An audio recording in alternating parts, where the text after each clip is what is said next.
لور په خپل سکه پلار باندې الزام لګولی چې پلار مې ما سره ناروا او غلط کار کړی.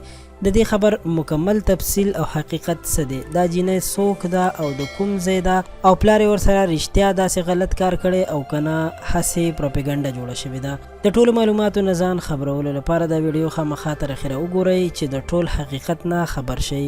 په یو تازه راپورټ کې ویل شوي دي چې 14 کلنې جینۍ په خپل پلار باندې الزام لګولی چې ما سره غلط کار کړی، او جینۍ وایي چې دا یې اوس نه دي کړي بلکې پلار مې د تیر یو کال نه ما سره زیاتې کوي. دې جینۍ په ټولو خلکو کې د خپل پلار بدنامي کړې ده، خو پلار یې چې یو MBBS ډاکټر دی او ضعیف دی، یعنی د عمر په اخیری حصه کې دی، سترګو نه یې اوښکې روانې وې او ویلي چې زما د لور میډیکل چیک اپ دی وشي، او که دا خبره حقیقت لري نو ما د سریام پانسي کړي. خو دې دوران کې جینۍ د میډیکل چیک اپ کولو نه انکار کړی دی. اخره کې دا معلومات هم شوي دي چې جینۍ په خوښه باندې واده کول غوښتل، خو پلار یې ورته د دې خبرې اجازت نه ورکولو، چې بیا دې جینۍ خپلې مشرې خور سره مشوره کړې ده او په خپل پلار باندې دغه الزام لګولی دی چې دا ما سره ناروا زیاتې کوي.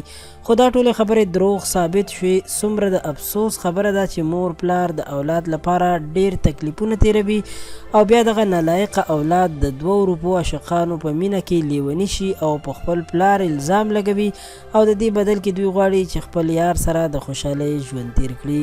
قدرمنو، نن سبا خلک ډیر زیات خراب شوي دي، د هیڅ چا د حیا عزت خیال نه ساتي، او د جنکو مازغه خو هسې هم دومره نه رسي، نو داسې ظالمان انسانان ورته دوکه ورکوي او په کور کې ورته لانجې پیدا کوي، او بیا جینۍ ځان سره تختوي. خو څه موده پسې هلک بیا په سپین ډاګ پرېږدي او هلک ترېنه هم ځان غیب کړي، ځکه چې هلک ورسره خپل شهوت سوړ کړي. الله تعالی دې هر مسلمان له داسې حال نه وساتي. دا به وایم چې هر چاله په خپلو بچو باندې خیال ساتل پکار دي چې خدای مکړه داسې واقعیات چا سره راپېښ نه شي. د پښتو پوسټ دا خبر او ویډیو همدومره وه. امید لرم چې ستاسو به خوښه شوې وي.